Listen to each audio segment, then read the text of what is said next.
I have questions for the minister and the IMF delegation. Go ahead. So it's a list of questions. I think I'll ask them in one. I'm Mustafa Kedao. I'm a journalist in the Gambia.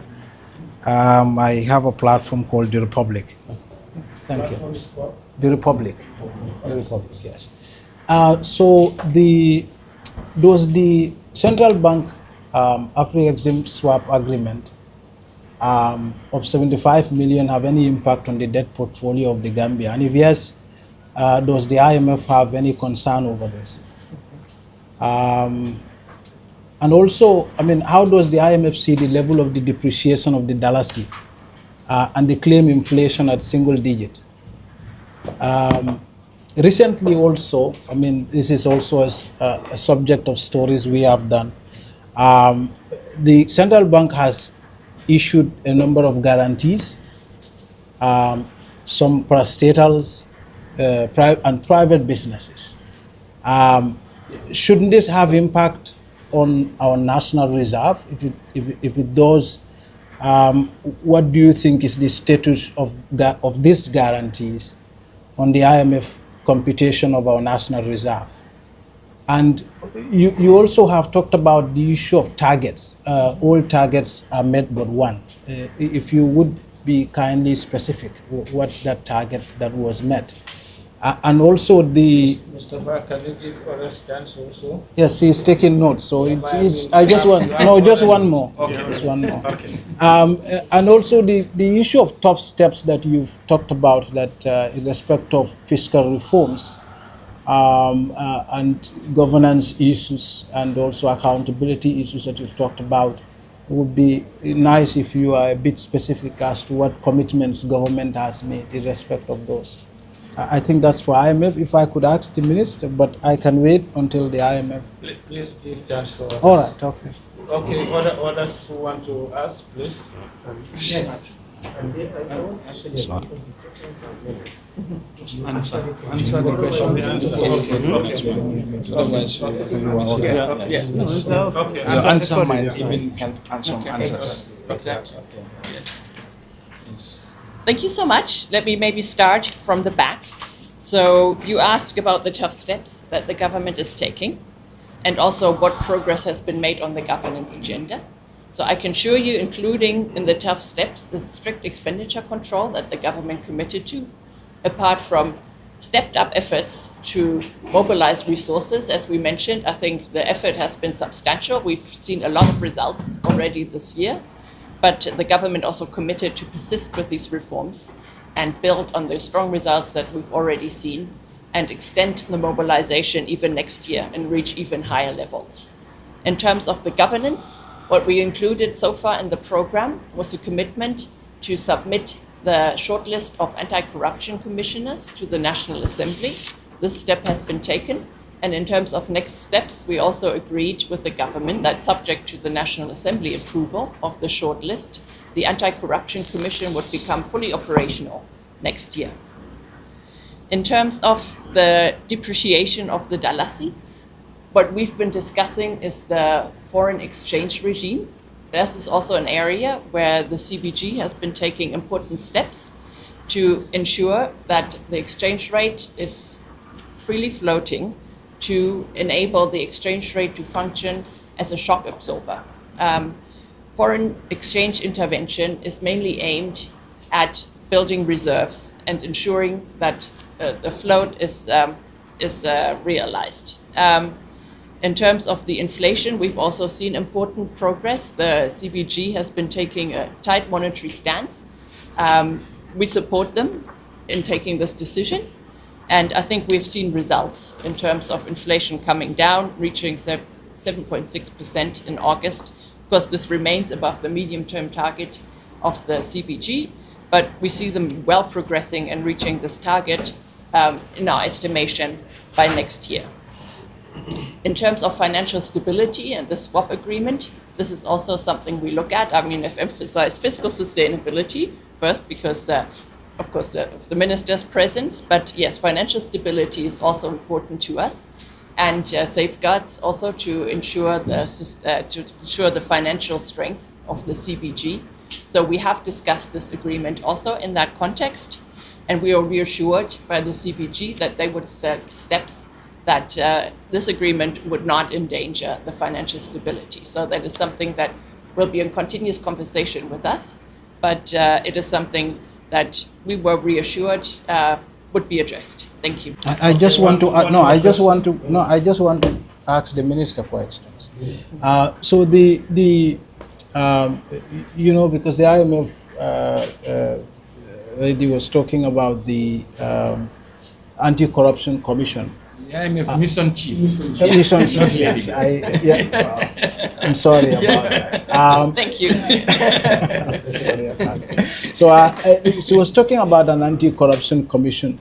We have seen there were a number of current issues that had happened in the Gambia relating to corruption, or relating to public sector corruption, or even probably perception around corruption. And one of them is the one is the importation of the Russian, so-called Russian oil into the Gambia. $30 million worth of diesel that was sold, and there was no revenue to the state.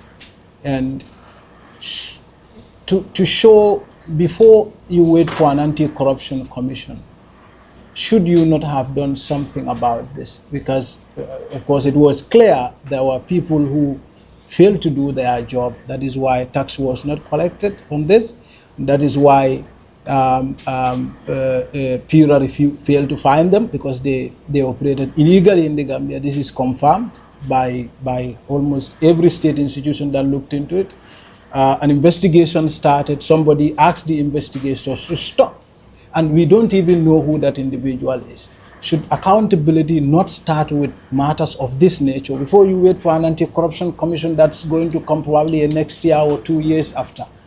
Secondly, the issue of there's been a disturbing. Can we agree that will be your last question? There has been a disturbing trend of government spending public money without parliamentary approval. This has been in a number of cases. For example, the payment you've made to Mama Jabi, one of the, on media it was purported that this was supposed to be a payment made by the president, $1 million. Media service contract, when it was being finalized, started discussion on this subject was in June in 2022-2023. And they waited until the budget was passed, then they came and do it through Parliament. It seems as if though they knew Parliament will not pass it. They bypassed the Parliament. And secondly, there were also, indulge me for a minute. There was also a case of the audit. There was also a case of, and you had seen a rising trend in attacks on audit opinion, sort of credibility of audit, or National Audit Office, where state institutions keep saying audit is an opinion, which is a given, because a medical opinion is also an opinion. Well, you don't tell your child medical opinion is an opinion, and therefore the malaria is not malaria. And we've seen this. Would the Ministry of Finance take solid steps to address this matter? Because it's coming from politicians. And secondly, we've recently, a third question, we've recently published a story about a government guarantee, so-called joint venture, which assisted and sort of established the president's nephew into a major food importer. Now, let me clarify this, that the president's nephew was part of JV, was part of Win-Win. He is not part of Win-Win as you claim on Kerfado. He was part of Win-Win, and in fact he made it clear to, in a letter he wrote to Mega Bank when he wanted the facility to be transferred from Win-Win to JV. Now, having cleared this, you said also that you thank JV for taking over from Win-Win because this would have exposed the government. Should we not hold you responsible for that? Because you gave a facility to somebody who we knew was part of the people who led to the failure of the Keystone Bank, because the Keystone Bank collapsed because of the toxic debt that were there back in there. And Kebe, who is the majority shareholder in Win-Win, owed 12 million unpaid debt. And in fact, he had to come to Ministry of Finance, to AMRC unit, to get a letter, to take it to the Mega Bank for it to be qualified or considered for that facility? Maybe I stop here. In fact, I don't even know what to answer. It's so Well- long. No, actually, a lot of clarifications are required for that questions. First of all, it's such a loaded, multiple questions, and I will not shy away from saying it as it is. On the Russian oil saga, it is very incorrect to say that no tax was collected. Russian oil was an oil transaction. All oil transaction taxes related to oil sales are paid at the pump price, and that's what's collected. What you could have said was a missing was the perhaps corporation tax related to it. But these were offshore international traders and were not registered to do business in the ordinary course of business in country. In taxation wise, they call it domicile status. They were not domiciled in the Gambia. You can still do business in the Gambia. If you are not domiciled, tax laws don't apply to you.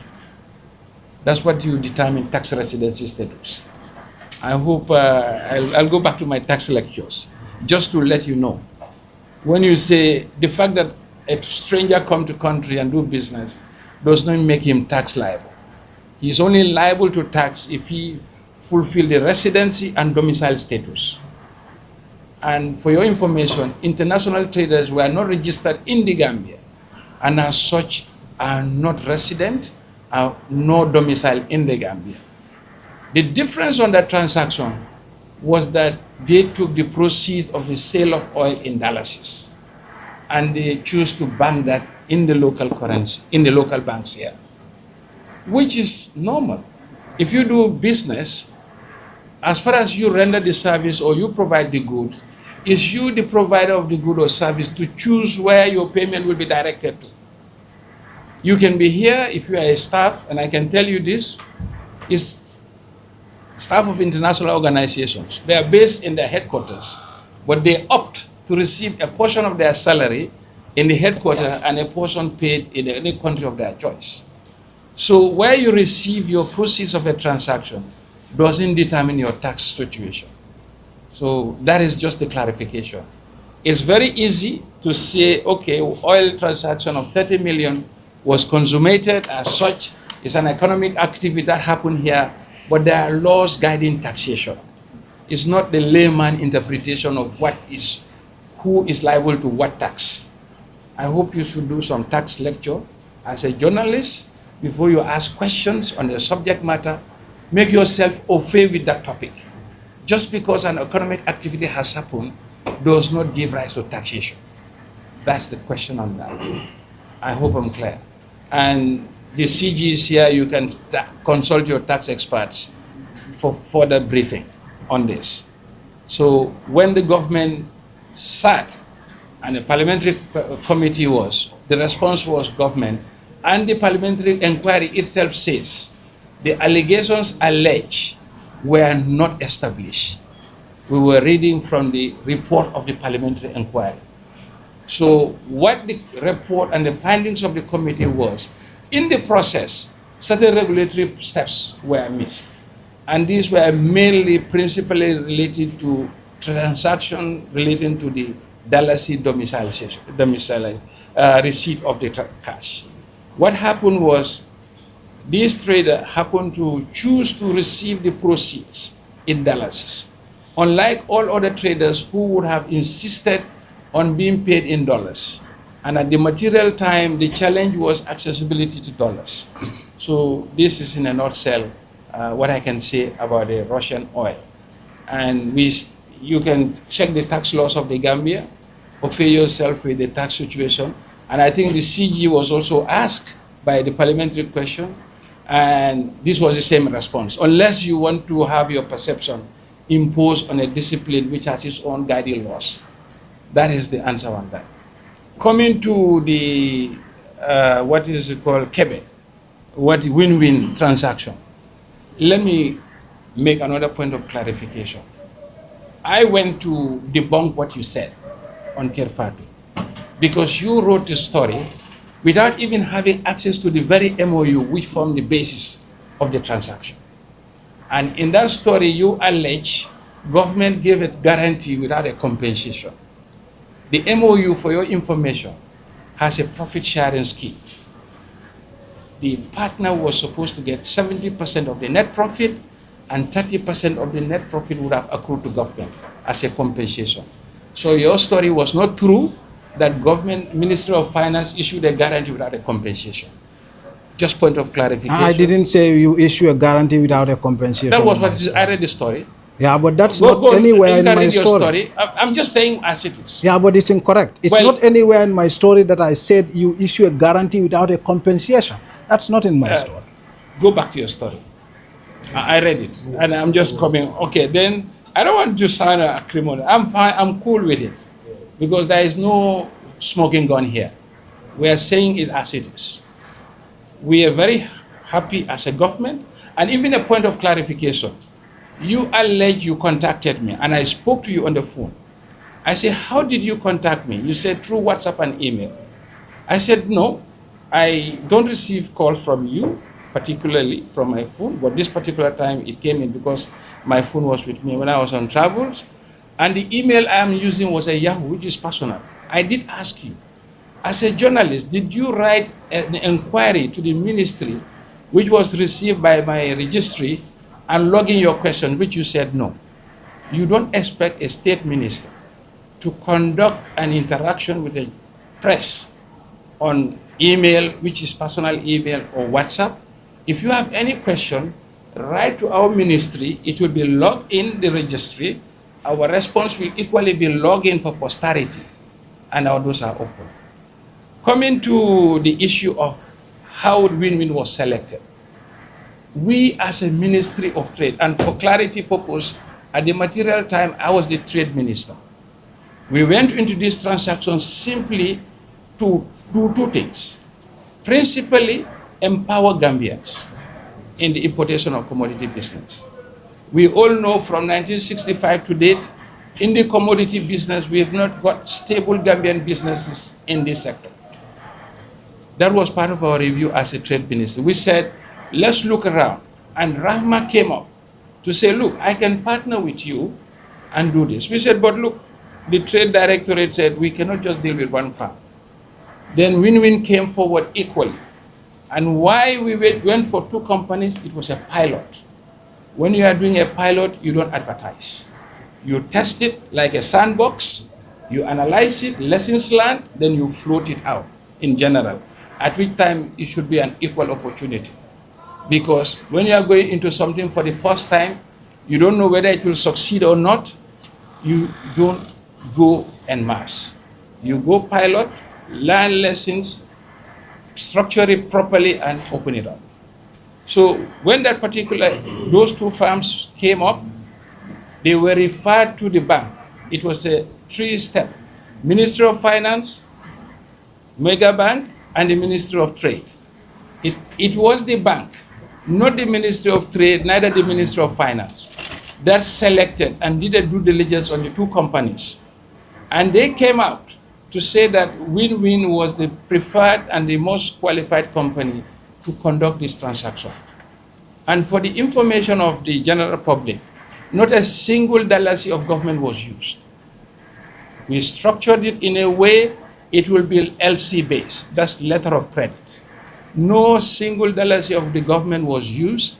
All we said is government will lend its support to this transaction, because the barriers to entry in the trade sector is the wherewithal to or import the minimum critical mass, which was 12,500 metric tons. This is how it happened. And when the bank, Win-Win, as per our inquiry at the time, that was conducted by the Ministry of Trade, did not have the cousin of the president on his shareholder list. And we have no capability as a ministry to go beyond what's in the shareholder register to determine the beneficial owners of a company. So these are the responses I have. If you still require further, my doors are open. Like I told you, I have nothing to hide. Whatever we did in public space, and we did it in the interest of Gambians. This transaction, if it had worked, it would have at the material time brought a bag of rice to $1,000. It would have empowered a Gambian business to be in the importation of commodity business, and we would have replicated it for other sectors. We just started with rice. We were supposed to have done the same thing with cooking oil, potatoes, and onions. And all was geared towards supporting indigenous Gambians to be participating in the economic activity of the country. I think we were very surprised. This was looked upon as arm twisting. I took an oath when I took this job, and I have no reason to do what is untoward. For your information, you should find out about people before you write stories. We are here to serve our country. We are not here to make breadcrumbs. So no dollars was involved, no money was at risk. All we did is we structured the transaction, and luckily when the transaction failed... Does a letter of credit require a sovereign guarantee? There was no letter of credit. There was a letter of credit. This was an overdraft facility according to your letter. When you wrote an addendum yourself, yes, this one you signed, yes, you said until the repayment of the loan is done. You call it a loan, and you call it also an overdraft facility. No, let me explain. That was given because the bank was supposed to pay. It's the bank that paid, and the government guaranteed. So it was not a letter of credit. You don't understand international trade. It doesn't work like that. Yeah, but I know what is a letter of credit and what is not. A letter of credit will lead rise to payment ultimately when the good is delivered. So when we say a loan, we are meaning when the good is delivered, the fiscal settlement of that bill. That's what we were referring to. The bank was supposed. What do the bank mean by disbursement? No, the bank. There was. Now? When Kebe failed, the 15 million charges among them. No. The bank says disbursement. Can I lie? No, we need to clarify things. We cannot. No, it's a press conference. You cannot allow the minister to just say anything and just go home like. No. I'm just he needs to clarify that. When you issue an LC, it's a commitment. When the goods are delivered, that's when payment falls due. At that stage, you have to pay. And that stage of payment, it will be unfunded because the goods are not sold yet. That's why we said we call it a loan. But no fiscal money was disbursed. So why did you say that the Gambia government had a risk exposure, which was solved by coming in? Because you knew. I'm coming in. Can I learn? Gambian banks cannot issue LCs of that magnitude that are not confirmed. No bank in this country can issue an LC for importation of rice of 12,500 metric tons. So you need what they call a confirming bank. And in the process, those at each stage there were charges. It is the accumulation of those charges that accrue to that 15 million and related expenditure of issuing the LC. LC was issued, a trader was identified, the transaction was confirmed. So we have a working LC. All that made the deal not work was the trader's failure to supply. If the trader had supply, and to where we structure this is what I call warehouse financing. We structure this in such a way that the Ministry of Interior through the police would be taking security, the mega bank cashier would be on post, and the proprietor would not have access to either the goods or the cash until it is settled and all the terms and expenses related to the transaction are fully paid. That's how we look at the risk profile of the transaction before we went to the trade. So I hope I'm clear enough, and if you have any further question, please. No, Kebe, you haven't addressed the issue of Kebe. Kebe? Because Kebe had... No, excuse. The bank did a due diligence. The bank identified. We, as a ministry, did not run a credit check on Kebe. It was the bank that issued the credit. Who runs a credit check on an applicant is the bank. Yeah, but the bank had shown the willingness to not accept it. In fact, one of the people who had presided over this, we spoke to, and they told us it's because the two ministers were involved. That's why we gave a green. That's why we went ahead with it. Excuse me. The first issue is the first issue is this violated the credit risk policy of the bank because I read it and I saw it. Secondly, when the CBG first deputy governor was asked to review this file, he told them Kebe had debt with AMRC to recover. We should not go ahead with this. He was clear. It's on the record. And yet all those rules were waived, and Quebec was considered. Win-win was considered. Let me tell you, let me guide you through. It's not the financial standing of the borrower alone that determines whether he's become eligible. It's the structure of the transaction. Quebec was irrelevant here if this transaction had taken place. One, he will not take custody of the goods. Two, he will not have access to the cash. So where is the credit risk? Where is the credit risk? Just because he had defaulted before doesn't make him ineligible to any credit. And by the way, we as a ministry did not partake in the internal discussion at the bank. I think this is not for an IMF briefing. We can take this offline. And I understand. I think as a journalist, if you want to draw a story on a topic, do some research on it. And you said in the Russian oil, you said there Yes, was no, okay. there was no violation. And you said, No, I never said so. Okay, but I never said there was no violation. Yeah, let the GRA answer. So Don't put words into my mouth. When the GRA received the tip-off from the Financial Intelligence Unit, you said you passed a best of judgment on these companies involved, and you levied $8 million on them. I want to ask whether they paid that, and if they pay, can you show us evidence of them paying that $8 million? Oh, sure. Our doors are open. No smoking gun. Quickly say this. Thank you very much for asking the question. Yes. They tell me go school. Yeah, that's what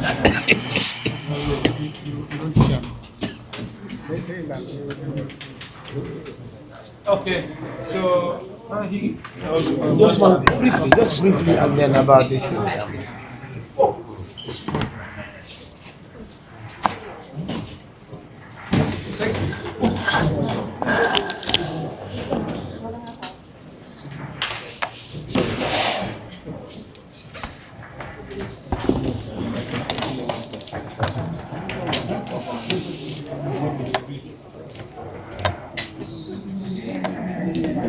Can I go ahead now? Yes. Okay, thank you very much. Briefly, I want to talk about the questions our brother asked about the Russian oil, that no tax was collected. I just want to correct that situation.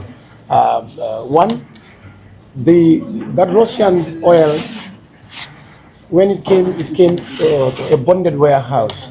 Like the depots are considered as bonded warehouse, and people that are involved in international business, they can bring goods there, dump it at the depot, and then they will have people that they work with, some people that they work with, they sell this oil. So the duties, they are all paid, because the OMCs, those OMCs who buy the oil from the supplier, before the oil, any liter goes out of the depot, are all recorded and duties were paid in everything that goes out. So it is not a question of there is no tax collected out of the oil that came to the depot. The normal practice is that not even the oil from the Russian one, even the other ones that comes there, it is not the suppliers that are responsible for payment of duty. The suppliers make the facility, bring the fuel to a bonded warehouse. What we mean here by bonded warehouse is a warehouse that has a certificate, and they are entitled to receive these goods and dump it there without duty. For those that will buy the goods from them, when they are taking out the oil, we refer to them as OMC, oil marketing company. They are wholly and solely responsible the payment of the duty, and at the same time, the same OMPs also pay their income tax. They pay their corporation tax at the end of the year on a quarterly basis. So it is not really correct to say that no money was collected in terms of tax. Tax was collected. It may have some element, because when you have a business of this nature, there's a lot of players. There might be some other players that did not pay what they are supposed to pay. And when that came to our knowledge, what we do, and the Act has given us the power, that is what we call best of judgment. When we realize that there are other people that also play part in the business, we send them best of judgment. Yes, I will answer this question. Some of those companies, we are still following them, but they did not come up to pay their income tax. What we put there is not, because it's self-declaration. All our tax regimes are based on self-declaration. It is not GRA who will ask the business, this is the amount that you are supposed to pay. We only do that as the last means. If we don't have any information from a particular business, then we use what we call best of judgment. That best of judgment is not necessarily the amount that should be paid. The business can dispute that and they do their own filing and a correct amount. But in summary, tax was collected when the fuels were going out of the depot by the OMCs who bought the fuel from the supplier. And the same OMCs are also subject to pay their corporate income tax. And in summary, this is the answer that I have. The question was the 8 million that you levied on Ultimate Bid and the other company, because they were not licensed to operate as an OMC in the Gambia. So the OMCs that paid from the depot, those were the registered OMCs who paid. Yes. So these two companies that you levied 8 million on them, they were not licensed and they were engaged in petroleum business. So when you levied the 8 million, my question was, do these two companies pay anything? I answered your question. So You said I said they did not pay. Those two companies, you have to understand, they are neither the supplier nor an OMC. Like they are middle. It's a middle company that they established trying to look for customers for the supplier. But before you do that, you need to be licensed in the Gambia, and they were not licensed, and they were in. Of course they were. They were licensed at different times. If you do your research, you realize that those companies were later registered in the Gambia. And then what they were doing technically is like a middleman's job. They were going around to different OMCs, trying to get a deal for them so that those people can come and buy. So it is through that business that they are doing, that is the tax, because we said that because they are involved in economic activity in the Gambia. So at the end of the day, that best of judgment was based on the fact that they were earning something. Like you, if you are working somewhere, you are earning something. We go after you, you pay something as part of your income tax. If it is a business that is registered and you are working for a company, we take PAYE from you. But if you are independent, I doubt whether if you are an independent journalist, are you paying your tax? I'm asking you, are you paying? So if you are independent, you are earning some money in the work you do. There is an element that you should pay. So that element, excuse me, the financial intelligence excuse me. Who flagged these two companies operating in the Gambia, and they notified you to say these people are operating in the Gambia, and we are bringing it to your notice. Yes. And after you received that notification, Yes. you made a best of judgment. Yes. That means they were doing something Yes. that was not in line with our laws, our regulations. No, you get it wrong. Because the best of judgment would not be passed if they were not found wanted in anything. No, you are not getting the point correct. I don't want us to argue it in this matter because we've already addressed this. All I am saying that those two companies, they were registered in the Gambia. After we got the intelligence report, we couldn't get access to them. We now send them to the address, best of judgment. And we expect that when they receive that best of judgment, they will come forward and do their payment. In taxation, most of the time is done in areas. It's not upfront. You have to understand that. When you are paying your income tax, you pay 3 months after you do the transaction. You pay 1 year after. So in this case, it's the same. You can register a business today. We don't expect us to come and tell you, you register business today, pay your income tax upfront for the year. We allow you to operate for a minimum period of time, and then you come forward and file. It is not our obligation to go out after all the business and say, come and pay. No, we do that as a last resort. What we expect you to do, and what is on the plan, what is existing is all businesses should come forward and pay their taxes without GRA even following you. I agree with your fact that they did not pay, and then we got the information, we send them best of judgment. It's correct. What you are saying is correct, and I'm trying to even help you to say that you are saying the right thing. They did not pay. But that does not necessarily mean the whole issue, there is no tax collection. We have collected every butut on that oil. As far as, excuse me. The tax was paid by the Gambian OMCs who were registered to operate in the oil sector. Whether I can? The oil the tax that was He paid. is clear. They did not pay tax. That's what he said. I am telling you that this oil transaction is not different from any other transaction of oil that comes into this country. There are big companies out there. They are called the suppliers of the oil to the different countries. Those people, all they do is they bring this oil into the bonded warehouse. And when they bring it to the bonded warehouse, we have 2 bonded warehouses in the Gambia. And they are all, both of them are at Mandinari. But the moment they dump the oil there, they are done with it.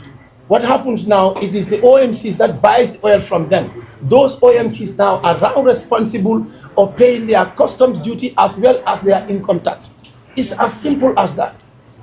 It's as simple as that. I hope that answers your question. CD, I think we Yeah. can come to, you can draw the quotas here. Thank you. Thank you very much. Yes.